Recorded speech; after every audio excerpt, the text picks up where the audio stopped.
Phil, you there? Yeah. Randall? Hi, Phil.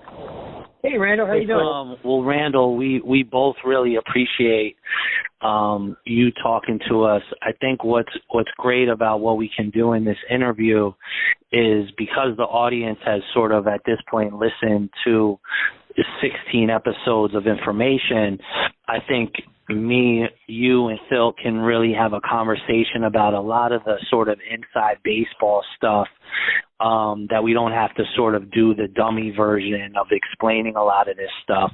And I think for Phil and I, you know, in taking this journey of telling his story and then, you know, coming across a lot of other information and some moments that were pretty incredible. You know, Phil got Reggie Wright Jr. to admit he was an FBI informant in an interview.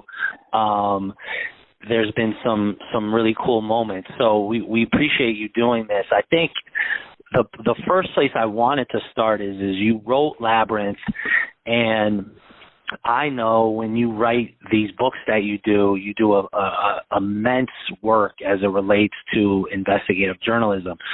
What got you to sit down and say, I need to write a follow-up to Labyrinth and write Dead Wrong? Well, the fact that, you know, nobody was being arrested, no investigation was happening, and it looked like it was all going to be swept under the rug.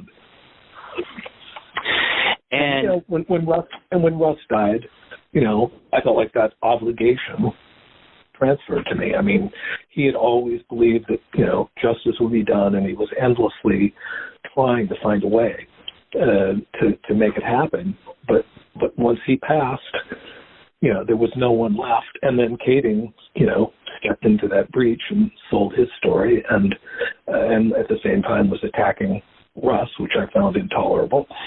So I thought, you know, I got to step up and say something. Sure, makes sense. And when you look at both the books between Labyrinth and Dead Wrong from an investigative standpoint on your part, what was a harder book to write? You know, in a lot of ways, I'd have to say Dead Wrong, because, I mean, Labyrinth, I had to digest a huge amount of material, but I had Russell Poole as you know, basically I was just, you know, was following him as the central character, and it was through his eyes and his experience, and I wasn't having to weave together as many separate narratives and from so many different characters' points of view. But in Dead Wrong, there's a lot of different characters' points of view, including Phil's, of course. Sure. The things that I think Phil and I have tried to do in looking at this story is show the general public the massive amounts of information and evidence that exists. And this isn't speculation. This is stuff that's written in documents. These are documents that exist. The first name I want to run by you that isn't a name that is talked a lot, and you do talk about him in your book, is a guy by the name of Kendrick Knox. Can you explain to people who Kendrick Knox is and why you think he's important to this story? Kendrick Knox was what was called senior lead officer in the West Valley Division of LAPD. They're sort of a designated, I mean, they don't have a rank like sergeant or anything like that, but they are like the very top cop in a division. And they do a lot of community interface and interaction. And he was dealing with all these complaints about the problems at the studio in Encino that had been leased by Suge Knight and Death Row Records. So you had a, you know, very suburban neighborhood with a lot of gangbangers parking their cars in their driveways and confrontations, and, you know, so he thought he was just kind of walking into that to try to smooth relations between these two separate cultures. And he found out that you know, LAPD officers were working for Death Row and were in and out of the studio. So and then what made that so significant is that he tried to proceed with that investigation, but the moment he went public about it in the LAPD, his life got turned upside down, and he, not only was the investigation shut down, but he was basically scared into silence. All of the investigation that he'd done was erased, literally erased from his computer, He was warned not to speak about it anymore. The only reason I know about it, and it's all come out, is that before this shutdown happened, he gave a copy of his entire files to Russell Poole, who gave it to me. Pretty incredible. And is it true that his hard drive at the LAPD was also wiped clean?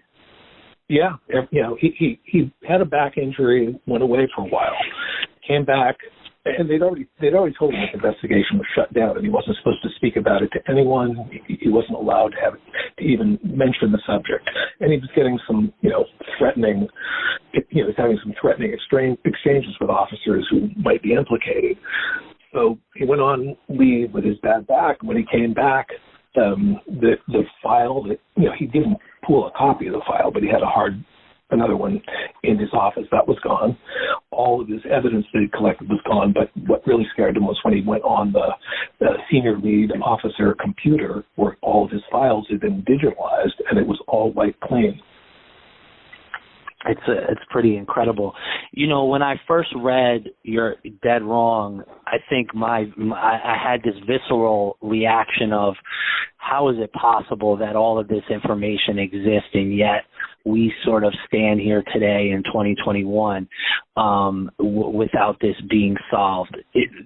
So some of the questions I will say or ask you are sort of moments in your book where I read and shook my head.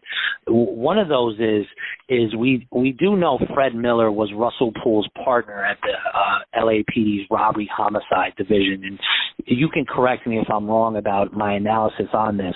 Fred Miller was a guy who kind of, would tell Russ to just fall in line, you don't want these problems, blah, blah, blah. Then come to find out at the civil trial when Fred Miller testified, is it correct that he testified that towards the end of his career, he felt that he wanted to build a case on Suge Knight and the evidence was there to build a case on Suge Knight as it relates to the murder? Yes. In fact, he took it to the district attorney. And completely turned down. Well, he had to go through his supervisors to take it to the district. He couldn't do that directly. So he didn't get to actually speak to the district attorney's office, but he was told by his supervisors that you were almost there, but not quite there in terms of arresting Suge. And, but, at the same time, he was getting, warned that, you're stepping into a minefield here, and do you really want to do this? Miller ended up having a little more loyalty to Russ Poole than a lot of people thought. He believed Russ had done a good job and was, an earnest, honest detective. And I think that Miller was actually a little more of a decent guy than I initially imagined him to be. And so he did take that one last shot at it, swing at it, trying to get Suge charged. But when they told him no go, he just backed away. We both have spoken to Kenneth Boagni in the story that he tells.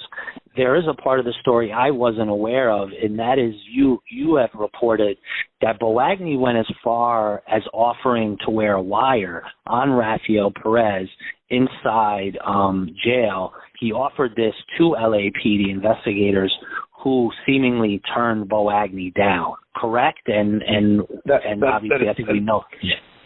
That is absolutely correct. I mean, that's what Boagni says. I mean, but there was a LAPD officer who was sort of the liaison in the Board of Rights hearing where Boagni first appeared, where he first testified publicly about all this, and he confirmed that had happened to me.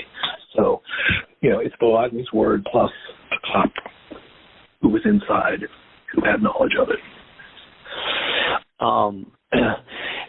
There is a character I think the three of us are aware of, and what I always like to explain this as is, Sergio Robledo had such a vast institutional knowledge of the LAPD.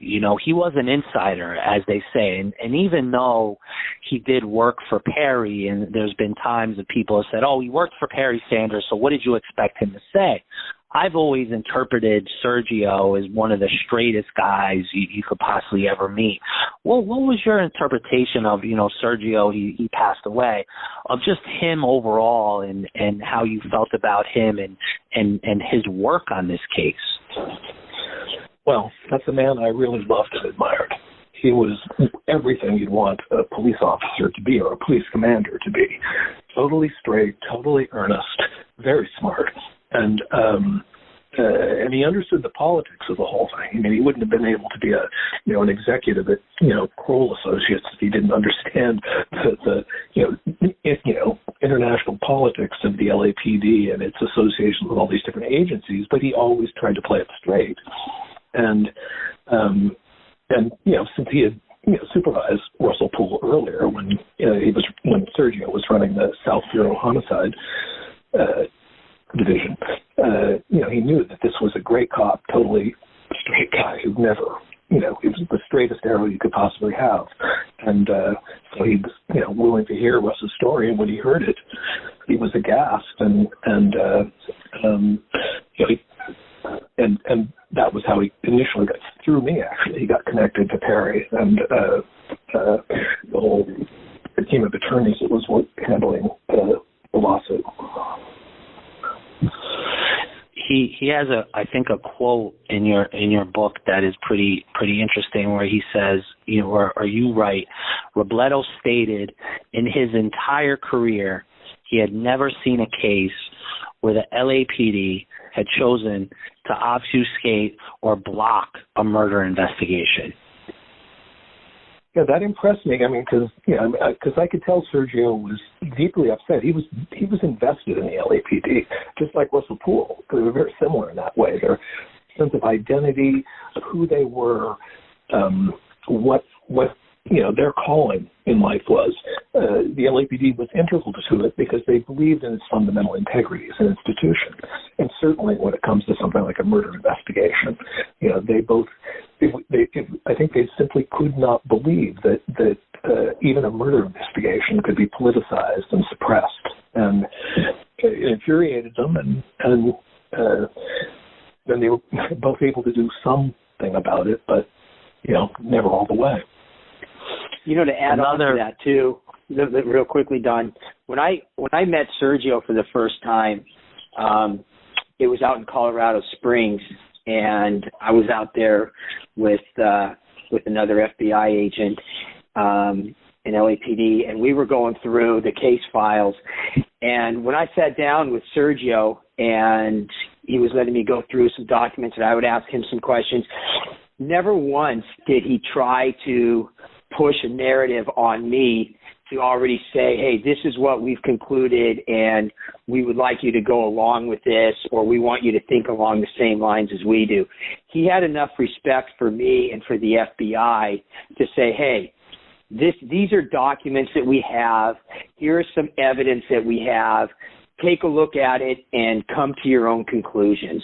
And that was something that I always respected about Sergio, was he wasn't trying to force anything on the FBI to try to come up with a narrative that, say, went along with Perry Sanders. Because I know there were some articles that, our friend Chuck Phillips over at the LA Times was writing that I was being influenced by Perry and his group, which is, again, that's a total joke, and that's for another discussion. But I was always very impressed, as were the other agents and LAPD detectives that were with me, where here's a guy that had a stellar career at LAPD, was as well regarded as an officer as anybody I'd ever met. And he just simply said, hey, this is what we have. Take a look at it. If you got some questions, hopefully I can answer them. And that's something I always respected from Sergio. Well, he held you in very high respect, too. And he made that, he described that meeting to me and told me how impressed he was by you even from the first, and trusted that information was in good hands. Yeah. No, he was a good man. He was a very good man. Another fascinating character in all of this, if not, the word staggering comes to me when I think of this, is Detective Steve Katz. and Katz with hidden files in his desk. Talk me through just your analysis of Steve Katz and these hidden files in a locked drawer. This alone, to me, it's still, I think, how this has not completely reopened the case, if not, shattered and brought down the house. I don't know, but what's your overall at this day analysis of Steve Katz? Well, I mean, at the time of the discovery, it was sort of a bombshell, and it did result in a mistrial. And the city and LAPD were sanctioned $1 million, and for the time they'd wasted, hiding this, and so a new trial was supposed to happen. There was no doubt what happened. It was, as the judge said at the time, this is like pages and pages of documents, and all of the things that somehow he lost or forgot about, that was his story, that were in this file, were things that implicated LAPD officers in Biggie's murder. So, it was pretty obvious to the judge that this was not just an accident, and that was, why the fine was so large. But the LAPD essentially took the position, and the person I'd really like to hear from about this, how he could possibly justify, is William Bratton, who took over the LAPD later, but he went along with this story that Katz had just, forgotten about this stuff and was just an oversight, and, and the poor guy was, being crucified for what was just a bit of carelessness. And they kept trying to sell that story, and they never had to really explain it to anyone because, in large part because they, never held it to account by the media in Los Angeles or any of the other, any of the other institutions, the U.S. Attorney's Office, District Attorney's Office, or any of the other people that could have gotten involved and taken a good look at this. But it was really a lesson to me in how much power the LAPD has and how it reaches into so many other parts of the government, and but also in civilian life too. I mean, people do not want to cross the LAPD. Hey, Randall, Sure. Within those documents that were found inside of Steve Katz's desk, were there any photos that was part of that, or was it all just strictly documentation of things? Well, what was found was sealed. So all I ever really knew, other than what may have been leaked to me by some people, was the judge's summary of what it was.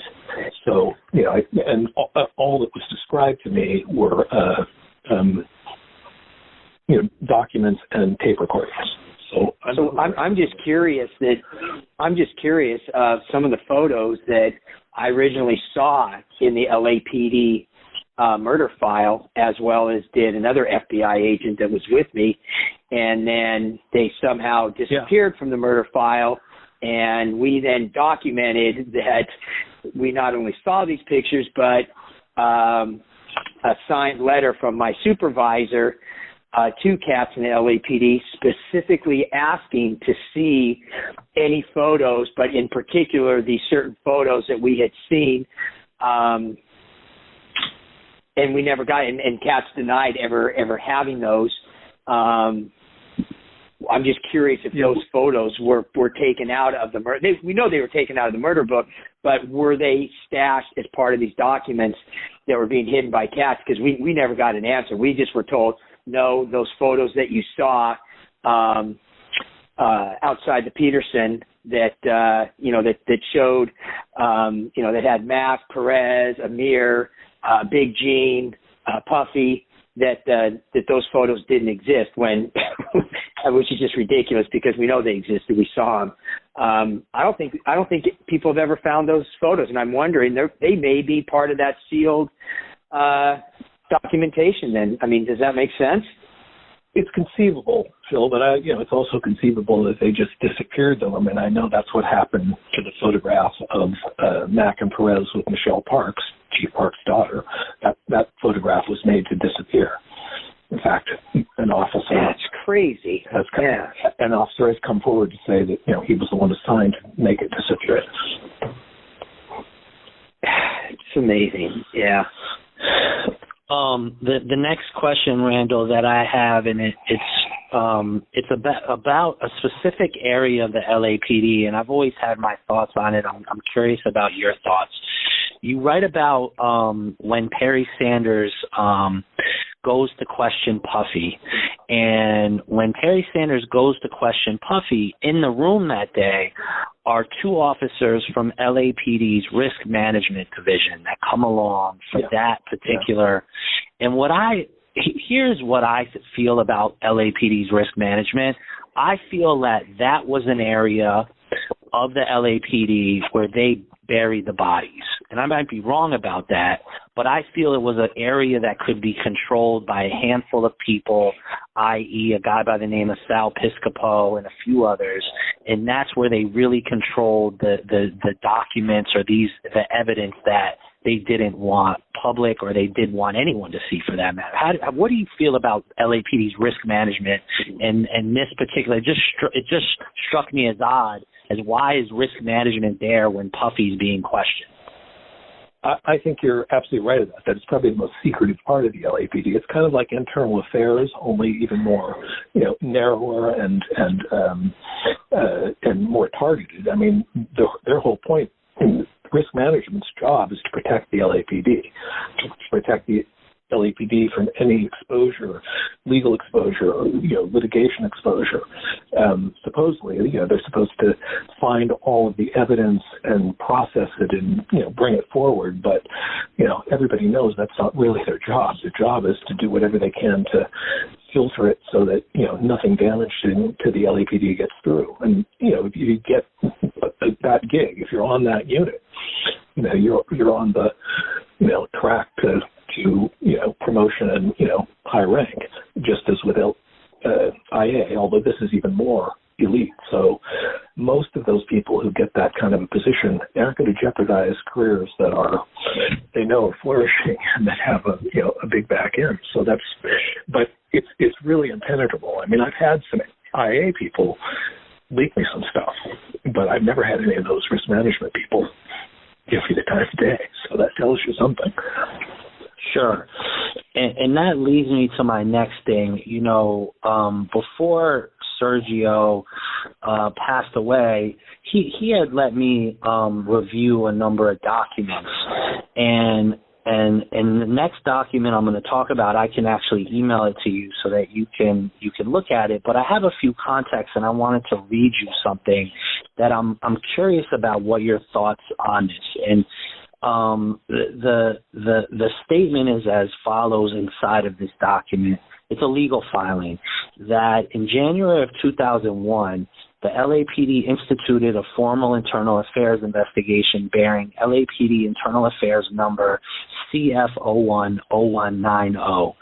In this IA, the LAPD itself alleged that Mack and Perez conspired to murder and assisted in the murder of Mr. Wallace. Have you ever heard of this LAPD Internal Affairs report? Have you seen it? Yeah. It obviously exists. What's your analysis of that? I have a copy of it. It basically that document is, damning as that looks. This was what they used to basically bury what surfaced out of the Boagni investigations. Boagni and Felipe Sanchez, the two inmates who had been, in jail with Perez and reported what they'd been told. So they had no choice but to acknowledge that there had been an accusation, especially after actually it was before the mistrial. But, once it was on the record, they had to acknowledge that there had been an accusation that Mack and Perez and I think Sammy Martin were involved in Biggie's murder. So, but if you read through the whole thing, they did absolutely nothing. I mean, their explanation is, yes, these accusations were made, but they were dismissed. And then the reason why, basically, because we didn't try to, investigate them. Their explanation for why their investigation didn't go anywhere is because they didn't do any investigating. It's almost comical. Sure. That is beyond comprehension, Don. That, I mean, again, because you've showed me that document, that document exists. Everybody out there now knows it exists, and what the hell are people doing about it? I don't get it. It was hidden. It did surface during the lawsuit. It was something that, it was found. It was one of those things that after the mistrial and the LAPD was really under pressure, and somehow word of that it must exist got out. So the LAPD produced it at the last second, months after they should have. And it was it caused the judge was very upset. This is obviously something you've been hiding from us, and, it got on the record. But the problem was that, the case itself was being basically sidelined and shut down by the LAPD. It's amazing. The LAPD shut down this federal lawsuit. They shut down the U.S. Attorney's office's investigation. You wouldn't think a municipal police department would have that much power, but they did. But what's crazy is that document does exist. Like you said, Randall, you got a copy. Don has a copy. I've seen it.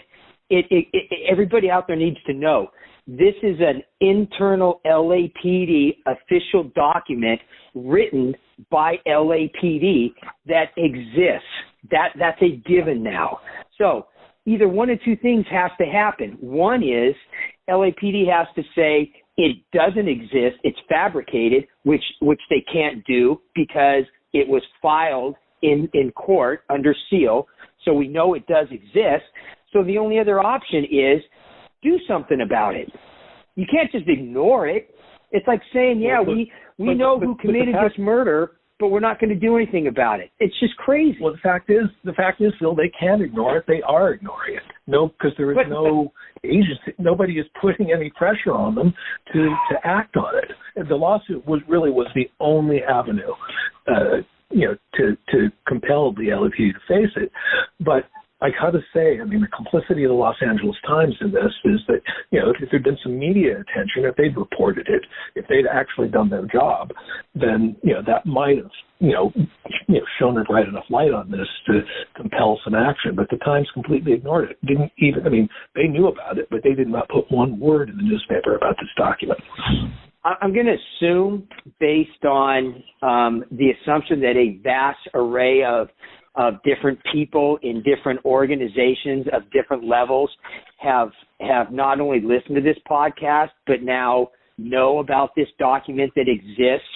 And in fact, Dawn on a couple occasions now has even provided the case file number. But for nobody to follow up on something like this, I can't even wrap my head around it. It's beyond comprehension. It really is. When I read it, I was so flabbergasted. What flabbergasted me was they acknowledge this investigation. We've opened this investigation, and then they say we found nothing because we didn't look for anything. They basically say that. Yeah, it's amazing. It's absolutely amazing. I think the other thing in this the second thing is that in the document it says on July 1st, 2005, approximately 14 to 16 IA files regarding Mac, including the Mac Wallace murder IA, were removed from internal affairs by LAPD risk management employee officer Sal Piscopo and concealed in a cabinet in risk management. Yeah. How did the task? Sorry for interrupting there, Randall. How did the task force that was created in whatever it was, 2008, 2009, or whatever, with Katie and all the other LAPD and I think the FBI and DEA was part of that. Did they not have access to this document? They had no access. So they didn't even know it existed, correct? They had no access because they didn't even know it existed, correct? Look, Kading somebody may have told him, who knows with Kading, but the fact is that, his assignment was you're not going to look at any of the evidence that implicates LAPD officers in this murder, and you're not going to get it. You're not going to look at it. You're not going to consider it. You're going to find some alternative theory of this case that doesn't involve LAPD officers. And Kading took that assignment, and that's why it's so funny to me when he shows pictures of his vast file cabinets of evidence, and it doesn't have any of the most important evidence in it. I asked him, well, did you have the interview with Eugene Deal or the Kendrick Knox affidavit or his investigation or all of the stuff that's the most important evidence in the case? He's never seen any of it, including this stuff. That's why it's just, the whole, and again, this isn't, I don't want to turn this into a Greg Kading bashing, but that's what's so mind-boggling to me is he never once, and again, I'm not here to defend Russ Poole, but Russ Poole isn't here to defend himself, but he never reached out to Russ Poole. He never reached out to me. I was still an FBI agent back when they were doing this. And the interesting part is I had the entire case file of Russ Poole. It's documented that, I can talk about it now because he's deceased, but he was an FBI informant. And we had his entire case file. And it's funny how the LAPD wiped clean his entire case file, but the LAPD didn't know that Russ Poole was working with me, and then I had his entire case file. And it only somehow, when it leaked out, that's when the LAPD said, oh, shit, we can't have Agent Carson testify because we know that he's seen all of Russ Poole's work. We know what Phil Carson has done as well on top of what had already been done by Russ Poole and the LAPD investigation. And that's one of the reasons why when they found out that I was put on a witness list, that they said, no, we cannot afford to have him get up there and testify because we know what he knows because we wiped these files clean and now there's no record. So Kading has never even seen, and this is the one thing that kind of, it does get get underneath my skin is when Kading says, or he just tries to discredit Russ Poole, or he says that, oh, that's old and tired. Well, yeah, that's the truth though.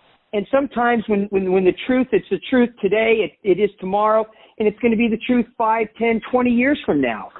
So I guess the alternative is just to make up some bullshit narrative and say, hey, here's something new and different. Why don't we go ahead and push this narrative and write a book and do a TV series about it, which is just a joke. People need to understand.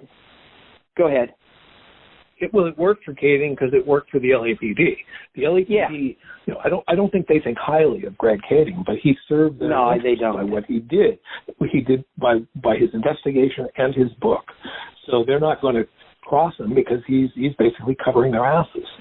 And, I just don't understand. In terms of you being on the, I'm telling you, I've talked to people, who knew that if Phil Carson gets on the stand, we are dead. The city of LA is going to be on the hook for, who knows, maybe $1 billion, certainly. Yeah, they came to the FBI and talked to me and all my bosses. They actually reached out to me, and I set up the meeting, and they came over, and that's exactly what they said. It's exactly what's documented, and I'm still just blown away why people out there, and I'm not just saying Greg Kading, I'm just saying other people as well, keep trying to shoot down Russ Poole's work. The guy was a stellar detective. He did great investigative work, not only on the Biggie case, but on several other homicide cases, which is exactly why he got chosen to investigate the Biggie murder. And it's factual. These things are documented, and I'm not saying just documented by Russ Poole. I've gone out and I've not only corroborated some of that stuff, but then I was able to take things further because of the resources I had and was able to find more evidentiary things that have been documented. And I just don't understand why some people out there keep saying, oh, no, this is an old and tired narrative. This isn't correct. It's just bullshit. It's a joke. It is 100% correct. And I don't understand why people that have never seen all the evidence, have never seen the work of the FBI, have never seen the work of Russ Poole, continue to shoot down the theory of LAPD's involvement in orchestrating and obstructing not only the FBI case, but their involvement in the murder. It's mind-blowing to me that people just sit back and just now accept that sometimes because that's what LAPD wants. I don't get it, man. It goes against everything that law enforcement stands for. Well, it's just the case, Phil, where the powers that be, basically, there was a lot of collusion. It was, you could call me a conspiracy theorist if you like, but there was a lot of collusion between these different agencies and institutions who were all of them were involved in it initially. It was sort of a cascading thing. There were mistakes made at the beginning. There were lies told or small cover-ups, made, but they were connected to larger and larger events, and the whole thing just swelled. And by the time they realized that, there's this tidal wave looming over us.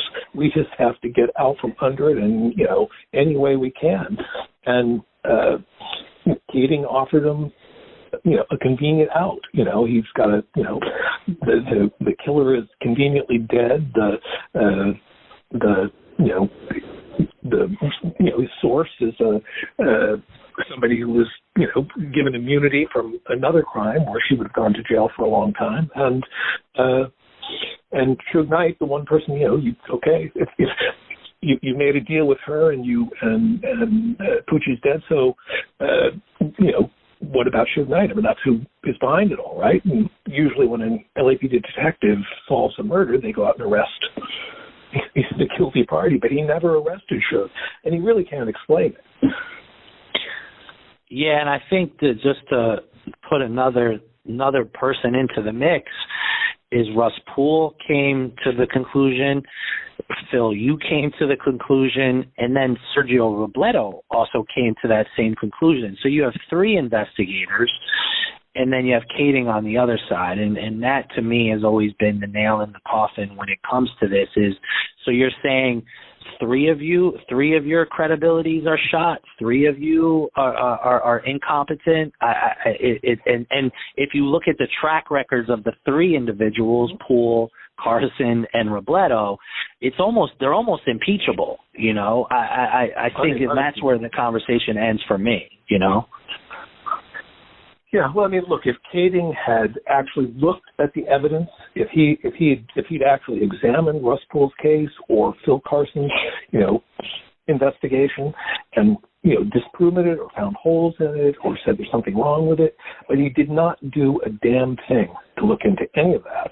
So then when he says that, we proved that was not the case, he didn't prove a thing. They didn't even try.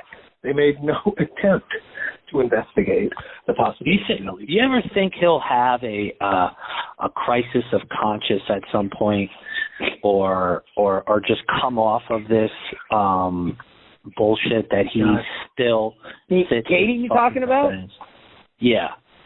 I got my opinion. What's your opinion, Randall? My opinion is that, look, even if Keating had a conscience, and I'm not sure he does, but if he did, he's still so deeply invested in this narrative. This exactly. Story, it's made him.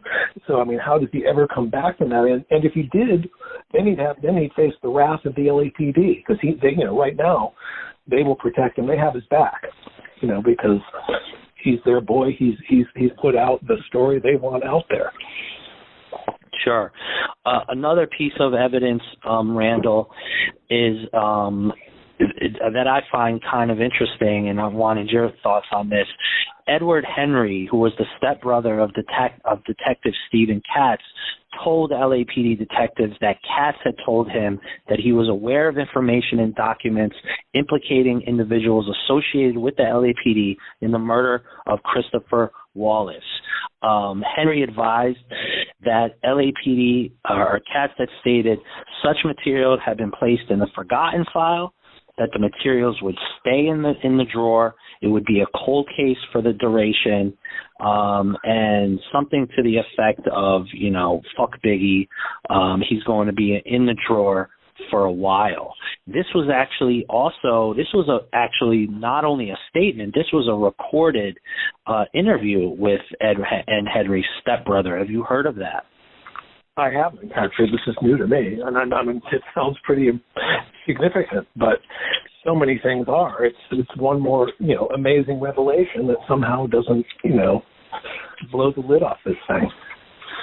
Sure, and then I'll run one more thing by you and to see if you have ever heard this also. And again, I am not putting this forth as if this is 100% true, but I will just say that this exists, and these things exist on audio and in paper, that the LAPD knew since 1999 that David Mack confessed to being at the scene of the murder on the night of the murder. In the LAPD's paraphrased interview of an individual named Benny Keys, who had been incarcerated with Mack, stated that Mack indicated he was a member of the Blood Street Gang. He saw pictures of Mack wearing red. And hold on, let me just see, paraphrase statement, blah, blah, blah, blah. Have you ever heard of this individual, Benny Keys? I have, and I do have a copy of his statement. So, and that came out, fairly early, but it was another thing that just seemed to sort of disappear. It actually, the LAPD did, just like that IA report we were referring to earlier. It was one of those things that the LAPD finally came forward with after the mistrial, and only because the lawyers heard about it from somebody and demanded it specifically, and then the LAPD pretended to look for it in the forgotten evidence file, or whatever it is, and then finally produced it. Sure. The next thing I'd like, you to just also explain of what happened in the civil trial is, here is another little paragraph I want to read for people to understand. It says that the city itself has engaged in a wide-ranging scheme to conceal virtually every piece of evidence which linked LAPD officers with the homicide at issue. Do you know how much, and I know that Perry is a friend to all of us, how difficult was it for Perry Sanders to be given discovery in this case, which is just traditional and when you do a civil trial? Well, here's the thing. They were getting, they didn't know how much was being hidden from them, up to the time of the mistrial. But remember that right after the mistrial, the LAPD created Operation Transparency, which was Greg Kading's task force. And so once the purpose of that investigation wasn't even mainly to come up with an alternative theory that cops were involved. What it did was it gave LAPD the right to claim that there was an ongoing investigation and the case was about to break open. And they used that argument repeatedly in federal court to withhold evidence from the attorneys, from Perry and the other attorneys. And the judges, two different judges, including the one who made the mistrial ruling, they bought it, because they didn't want to disrupt or overturn or expose. It was like, if we give this information, we will destroy this investigation. You'll jeopardize the lives of informants, et cetera, et cetera. So they went along with that. And as soon as the case was terminated, I mean, we could talk about what really happened there too. But almost immediately, when the case was dismissed, 2 weeks later, Operation Transparency was disbanded. The whole thing was shut down. It only existed as a way to withhold evidence from the lawyers representing the Wallace estate. And I do think that is important, what you just stated, for people to really understand what transpired to get to that point. Biggie's mom, the estate, and Perry, they sue the city for wrongful death. And they are, is it fair to say, about a week from going to trial? They were on the brink of trial. A trial date hadn't been set because, for one thing, they kept hearing that there was this new evidence and they wanted to get a look at it. They were being put in the position of, proceeding to trial.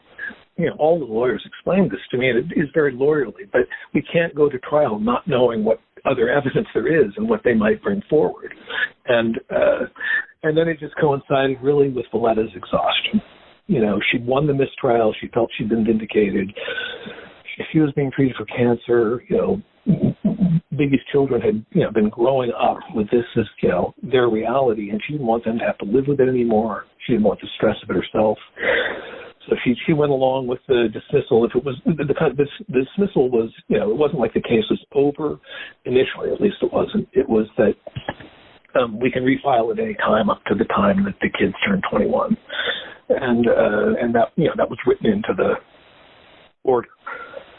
So at that time it was like, well, let's wait, and by then, maybe Greg Kading and his people will actually have solved the case, or something will have happened, and we can go forward. But that never happened, and the trial was never picked up, and really nothing changed until Dead Wrong was published, and now we'll see. I mean, things. Correct me if I'm wrong too. From here, that they can still refile the case because it was dismissed without prejudice, but LAPD still does not have to turn over everything. Is that correct? Not now. What happened? The case has been dismissed now, and the statute of limitations has expired. So the only way that you can reopen a case like that, and it's very hard to do, is if you can prove that evidence was intentionally concealed from you, and that was why the publication of Dead Wrong, was what opened this back up again, is because they saw, especially in my interviews with you, or a big part of it, that there was a lot of stuff hidden from us. There was all these machinations we had no idea about, and that is a basis for reopening it, maybe. Exactly, which means because of all the information that was withheld, that is talked about, that gives you the basis or the foundation for refiling the case, correct? Yeah. So I don't understand then. I don't exactly either, Phil. It's very rarely happens. A case that's been dismissed and the statute of limitations has expired. It's only happened, I think, like once or twice that a case has been allowed to be reopened and refiled on that basis, that information was hidden. And there is a path, but it's a narrow path. It's complicated. And, without getting into things I maybe shouldn't say, but I mean, for the lawyers to file it, they are putting themselves at risk because they know for a fact that they've already been told that the LAPD and the city of Los Angeles are going to come back at them and sue them for suing. They're going to sue the lawyers for suing the city and the police department if they try to reopen it. So they'd be putting, themselves in tremendous jeopardy. But it's not right now it's pending. I honestly, I talked to Perry Sanders today, and I can, I don't know what's going to happen. I just know that is probably the only possible path to some sort of justice in this case. And it's sort of unbelievable to think, hold on one second, Phil, that in the course of trying to achieve justice, that a lawyer could actually be sued for filing. I can't even wrap my head around it. It's unbelievable. So basically, if Perry and his group do not refile, all the evidence that has been hidden that people know exists, but it's locked in a vault. It's locked in a vault. It's locked in exactly. We know it exists, but nobody can look at it. Is basically just going to just go away, and nobody will ever take a look at it. I mean, that's in a nutshell. That's what's going to happen then, right? That pretty much, yeah. I mean, I don't see any other avenue. Maybe the FBI has some path that I don't know about, but I don't think so. I think that unless these lawyers are able to find a way and have the nerve, and because I know they've got additional evidence that we haven't even talked about. In addition to all of that, though, and the fact is, Phil, if they put you on the stand, the city's dead. Just by yourself, you're going to win the case. But they have tons of other stuff. Go ahead. And so, I mean, if the case ever gets in front of a jury, there's not even a shred of doubt in my mind or any of their minds that, the city of LA will be on the hook for at least $1 billion. Is there a time limit? And many heads rule. Well, the time limit's already expired. I don't know about that. That brings up another question I have, Randall. So all of the discovery, like the things that we talk about, that was handed over to Perry, right? Those documents, as it stands still today, are under federal seal, correct? Yes, they are. Okay. And that gets me to my next question, because you do have a pretty interesting moment in your book, and it's a quote from Perry Sanders. And Perry Sanders says, and I don't know if this is still the case, when the proceedings are concluded, Perry Sanders promised that all evidence gathered, without exception, will be donated to a local public library so the public will be able to access this information without having to rely on the LA Times spin. Yeah, he did say that. He was. I talked to him that day. I remember it, and he was so furious. But the fact is, that'll be all the information in Perry's possession, all that was ever turned over by the LAPD, or that they acquired by some other means. But it isn't the stuff locked in the vault. Perry doesn't. He's not seen that either. So then, even outside of all of this discovery that they got caught hiding, like let's call it the Katz stuff, let's call it the Boagni material, the Mac sort of personnel files, all of this, it's the contention that there's even more shit that's hidden? Oh, there's a lot more shit that's hidden. Everything that Operation Transparency dug up, everything that came in from the LAPD to be reviewed by the judge before it was given to the defense, and the judge agreed that, all right, this can be held, as long as the investigation is ongoing. And then what happened? That judge, who probably would have ruled at some point that, okay, this has gone on long enough, turn it over. She got sick and died, and a new judge was put on the case, and that judge ruled in favor of the LAPD across the board. The irony is not lost that it was called Operation fucking Transparency. I agree. Humble. I think I'll just pose this last question, because I think I have my analysis. And you did mention it and say that. With this narrow path, and I've talked to Perry in the last month or so, and it's always him saying, I'm trying. And I think for Phil and I, and I think for anyone who's not a lawyer, probably sits there and goes, well, what are you talking about? Like, look at this fucking evidence. But then you realize there's nuances to this of the legal system that we have no idea, right? Because Perry and Rob Frank and these guys, they're geniuses in this, right? They are, it's just, but even they need a major civil rights firm.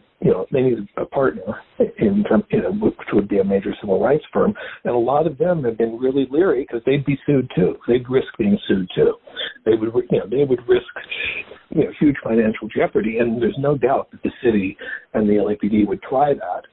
So the first hurdle is the only one that is really in the way. If they get over that hurdle with the Ninth Circuit Court of Appeals that rules that, okay, it's clear there was a lot of important evidence hidden that could have made a difference in this case, and it's convincing enough that we're going to let you reopen this lawsuit. Phil, I actually have a question for you. Funny enough, I thought I ran out of it after having talked to you for so long. What's preventing an FBI agent from calling Perry Sanders on the phone and saying to Perry, I would love to see every single shred of evidence that was given to you and handed over to you in discovery? Is there anything preventing that from happening that would then lead them to be able to pursue a case? Not that I know of. No, I don't think anything's stopping it from happening. But again, one of the things that I talked about in one of the earlier episodes on the podcast was because of the knowledge that I had from the Rampart case, the Palmeros case, the Mac bank robbery case, and then the Biggie case, it was a culmination of all that information, and again, understanding when I took all that institutional knowledge from those cases, put it together in like a 10 or 12 page communication, and gave it to my bosses, and then they all read it. The FBI doesn't open up this case, a federal case, unless all my bosses sign off on it and understand that by signing off, they are saying that, yes, there is something here, and it involves the LAPD, orchestrating and eventually obstructing this case. But I don't open up a case by myself. And so they took a look at everything that I wrote up, and they said, absolutely, run with it, which right there speaks volumes. I can't tell you how much that speaks. And so for another FBI agent, if they wanted to take a look at this, they've got my case file there. They've got my prosecutive report there. They've got Russ Poole's case file there. They've got everything right there. But they're just going to have to spend a lot of time also getting to know those other cases that I mentioned to get a full understanding of everything, because this was not some isolated incident by isolated, police officers orchestrating it. If there's a pattern and it's all documented based on these other cases that actually came to fruition. I mean, there were prosecutions in Palmeros. There were prosecutions in Rampart. There were prosecutions in the Mac bank robbery. So this isn't some he said, she said type thing. And it's all there. It's pretty voluminous, I can tell you that. And it just would take probably a few agents to really dig their heels in and dig into it. But again, I think one of the things it sounds like that they would possibly run into is trying to get some of this stuff from LAPD that I tried to get and was just shut down. I luckily was able to take a look at some stuff before they hit it, but this document, Don, that you provided, that case file number, what would happen if an FBI agent would say subpoena something like that, or request to get a copy of that, or call you up to get a copy of that? Is LAPD going to dispute that because it's under seal? I don't know, but it's all there. It's all there for the taking, but God knows if they're going to run into some roadblocks that, I never knew that. I never envisioned that I would run into the roadblocks that I did run into, and what lengths they went to try to discredit me and discredit the FBI. The problem is everything's documented, so they're wrong in these things. And hey, I don't know. Randall, I do have one final question for you. Outside of Perry and this, legal maneuvering that he's doing, in your heart of hearts, is there anyone that currently exists that outside of the actual shooter coming forward and saying, I did this, is there an individual that could come forth that you feel would it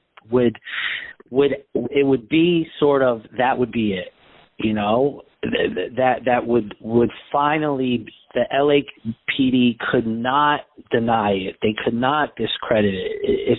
If you look, like if Suge was to come out and say, this is what I did, do you even think they'd accept that at this point? I'm not sure they would, actually. I mean, Suge would only be doing that if he was getting something for it. So whatever his deal would be, I mean, Suge would do that if it was going to get him out of prison. He wouldn't do it for any, not to clear his conscience or anything like that.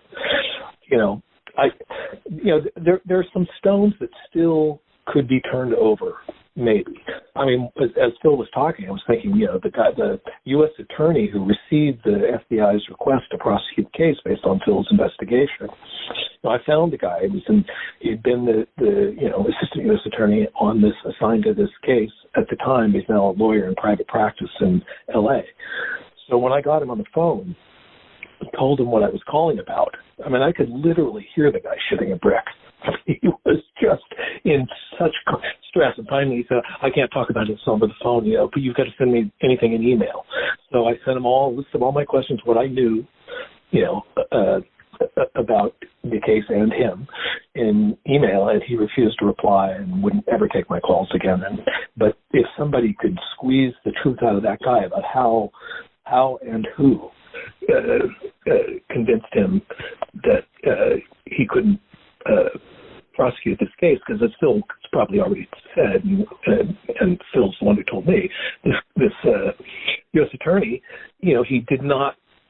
Typically, U.S. attorneys, almost always, U.S. attorneys have to explain why they're rejecting a case from the FBI. They have to write a letter of declination laying out why. This is the only case I know where no letter of declination was ever provided. So the U.S. attorney's office, and that person in particular, knows something about how this case got shut down and what powers pulled those strings. And that might lead to something. Yeah. Well, Randall, I can't thank you enough, man. It's always, very nice to speak to you. And I know we really appreciate this. I think, telling Phil's story and trying to understand all this stuff, I think at times the three of us can say we are, I continue to be surprised of just every time I sit down to reread this stuff and relook at this stuff of how fucked up it is and how much of this exists. It's and I think sadly enough for me that as the years go on, I think it's getting lost in just everything else, and I hope that's not the case, but I don't know. I just feel with the work you've done alone, and the stuff that exists, it's mind-blowing that you just can't, the needle just can't seem to fucking move, Look at me. I've never been this frustrated by anything in my entire career. It does. It absolutely befuddles me. It astounds me.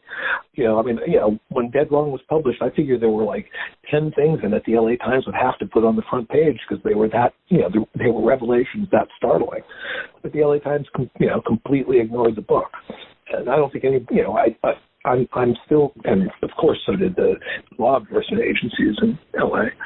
So, like I said, I think there's just one avenue left, and we're all hoping that Harry Sanders and crew can find a way.